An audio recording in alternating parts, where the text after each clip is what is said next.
Por muitas décadas, o nosso país privilegiou o transporte individual em vez do coletivo.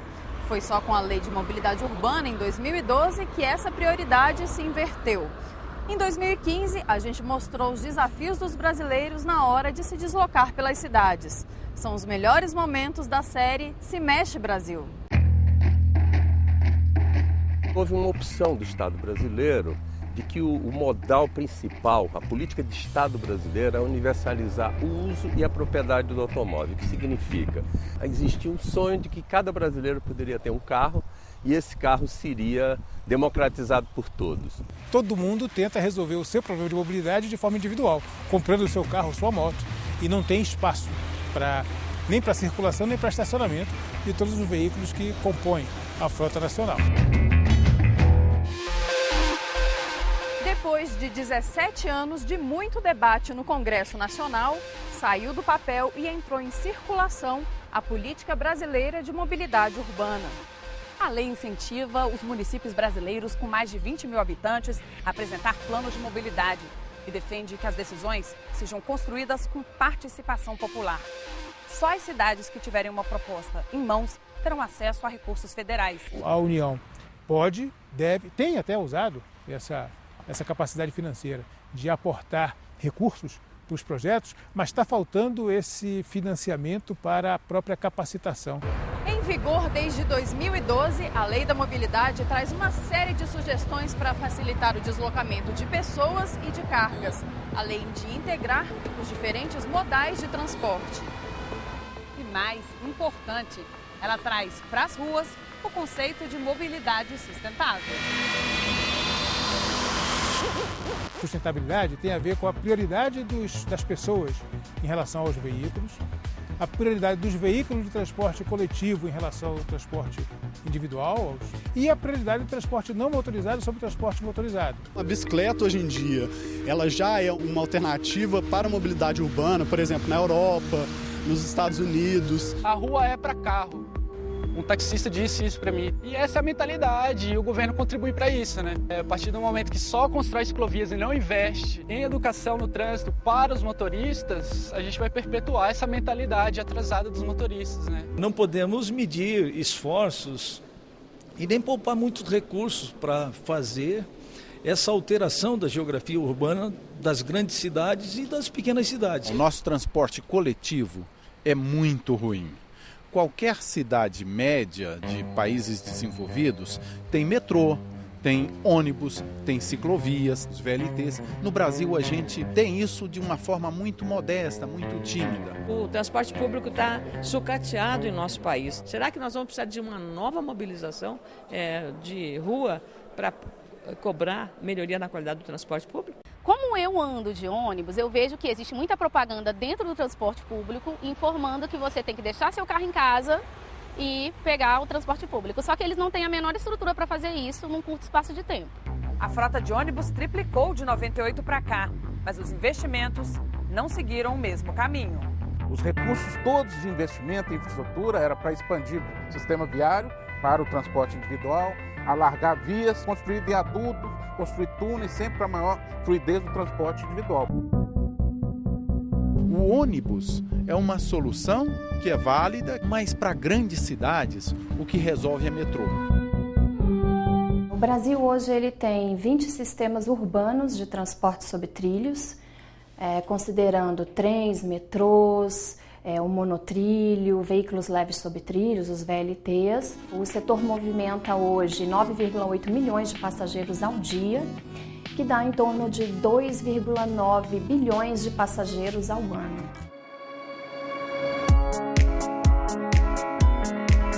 Num dia tranquilo, eu chegava no trabalho em 30 minutos. Num dia engarrafado, 2 horas e 10 minutos às vezes. Eu indo de metrô, eu levo mais ou menos 45 minutos, mas são 45 minutos que eu aproveito. As vantagens são muitas. Capacidade para transportar mais passageiros, deslocamento rápido, altos níveis de segurança e menor impacto ambiental. O problema é o custo. A última construção, que foi a linha 4 do metrô de São Paulo, teve um custo próximo de 500 milhões de reais por quilômetro. E um tempo de implantação e de maturação do projeto muito grande. Quando o assunto é transporte hidroviário, a gente logo pensa na região amazônica. Não é à toa. Por lá, todos os anos, 13 milhões de passageiros se deslocam pelos rios. O transporte na região amazônica, o transporte de passageiros, ele não é uma opção, né? E muitas vezes é a única forma das pessoas se deslocarem. Boa parte desse transporte se desenvolveu de forma espontânea pelos próprios ribeirinhos, pelos próprios empreendedores locais que fazem adaptações das suas embarcações para o transporte de passageiros. Precisamos pensar em embarcações seguras, robustas, precisamos pensar nos pier, nos portos de atracação dessas embarcações, que sejam seguros também e que, principalmente nos núcleos populacionais de maior volume de população, que nós tenhamos essa conectividade com outros modais de transporte. E qual o papel dos municípios? Está na Constituição.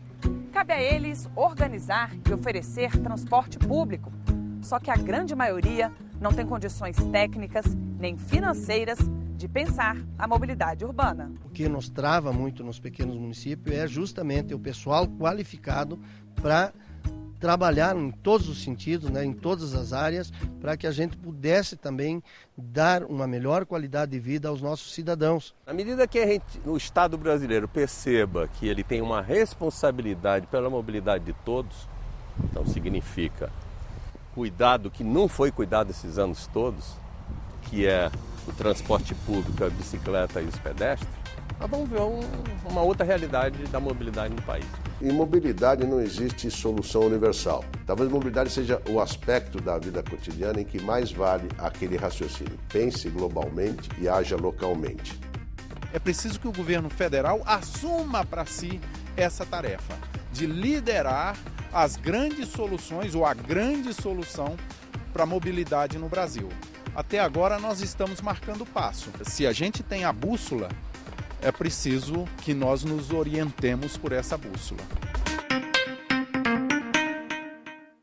Pegar carona de Uber, alugar uma casa pelo site Airbnb, ver filmes pela Netflix.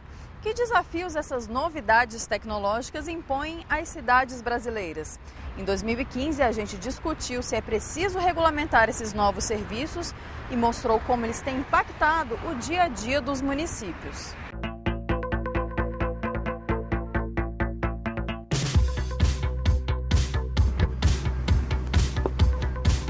Ele surgiu há 5 anos. Aqui no Brasil, ainda é novidade. O aplicativo para smartphone Uber é o jeito moderno de chamar um motorista particular que oferece caronas remuneradas.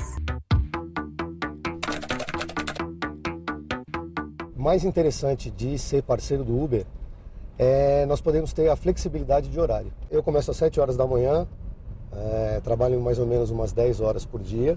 Recebemos muitos comentários, muitos elogios. A gente sempre quer trabalhar com excelência. Esse é o propósito do Uber.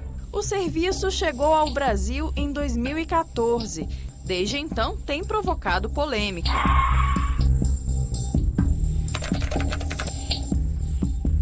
Nesses últimos 8 meses para cá, tem caído mais de 40% o efetivo do táxi. 700 mil taxistas no Brasil está sendo prejudicado por um aplicativo americano que não paga imposto. Nós não somos contra nenhum aplicativo, nós não somos contra a tecnologia. É um serviço remunerado, portanto gera um contrato bilateral de transporte. E esse contrato está tipificado e bem definido na lei, que é privativo dos taxistas. O grande vilão da cidade é o trânsito. E a gente acredita que com tecnologia você consegue ajudar a diminuir a quantidade de carros andando pela rua, logo melhorando o trânsito e fazendo com que a vida de todo mundo fique melhor. E é por isso que vários municípios discutem se é preciso regulamentar o serviço. O tema também chegou ao Congresso Nacional. A ideia é aprovar regras para todo o país. Pela proposta, os motoristas parceiros precisam ser microempreendedores individuais. O ISS vai incidir sobre o valor do serviço seguindo os mesmos parâmetros das corridas de táxi. E os municípios deverão estabelecer uma taxa de licença anual que vai se transformar em investimentos para o desenvolvimento urbano e o transporte público. O taxista paga algum tipo de taxa, algum tipo de encargo, então esse mesmo tipo de encargo deve ser estabelecido para o Uber e na competição o usuário possa fazer a opção que melhor entender e convier. Meu nome é Rosineire, eu sou brasiliense, tenho um apartamento com 3 quartos, mas moro sozinha. E gosto de compartilhar o meu espaço, a minha atenção com outras pessoas. Rose é uma das anfitriãs do site Airbnb.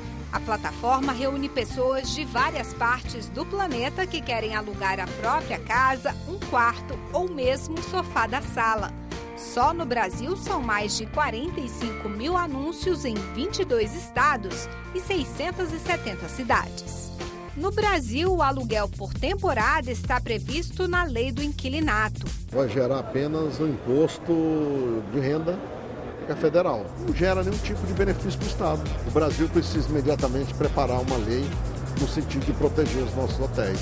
O presidente da Embratur diz que o governo federal tem estudado formas de taxar o serviço por aqui. Vimos algumas críticas sobre, mas o governo quer arrecadar mais. Não nesse caso. Quem quer pagar é o próprio Airbnb para angariar posicionamento fiscal, jurídico, cidadão perante a comunidade. Hoje a Netflix tem quase 70 milhões de assinantes espalhados por mais de 50 países. No Brasil, o serviço estreou em 2011. Deveria estar regulado de tal forma que se possa preservar o interesse público, garantir empregos, gerar riquezas no Brasil e, sobretudo, oferecer segurança jurídica. O Congresso discute uma proposta que pretende obrigar empresas como a Netflix a pagar ISS, o Imposto sobre Serviços. O tributo a ser cobrado no município onde o serviço é contratado seria de no mínimo 2%. Para virar lei, o projeto depende da aprovação dos senadores. Juridicamente, não se pode afirmar que a Netflix seja um prestador de serviço. Se nós formos olhar o Netflix como uma locadora de filmes, ela já seria isenta da tributação. E o que falar do WhatsApp? Você aí já usou esse aplicativo? É um meio de comunicação mais rápido, né?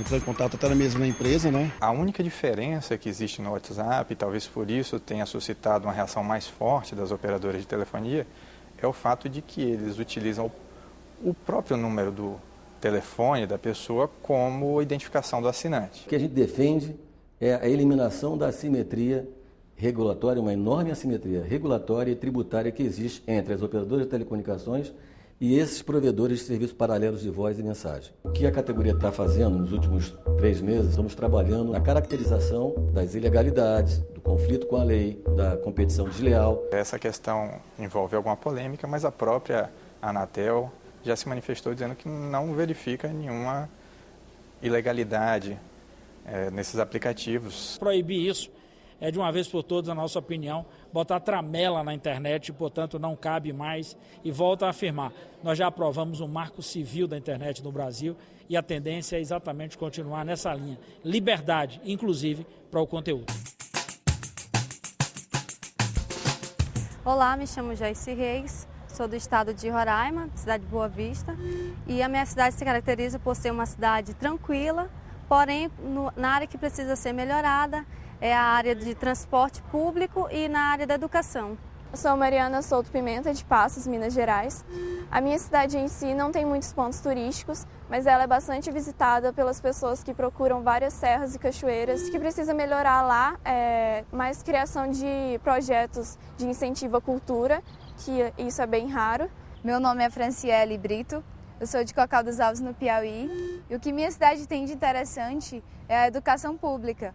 Porque no colégio que eu estudo, ele foi eleito, esse ano, Agostinho Brandão, ele foi eleito o melhor colégio de baixa renda do Brasil. O que ela precisa mudar ainda é a questão da falta de universidade, de campus de universidade, que esses alunos, eles precisam se deslocar ou para a capital ou para uma cidade que tem campus mais próxima da cidade de Cocal dos Alves.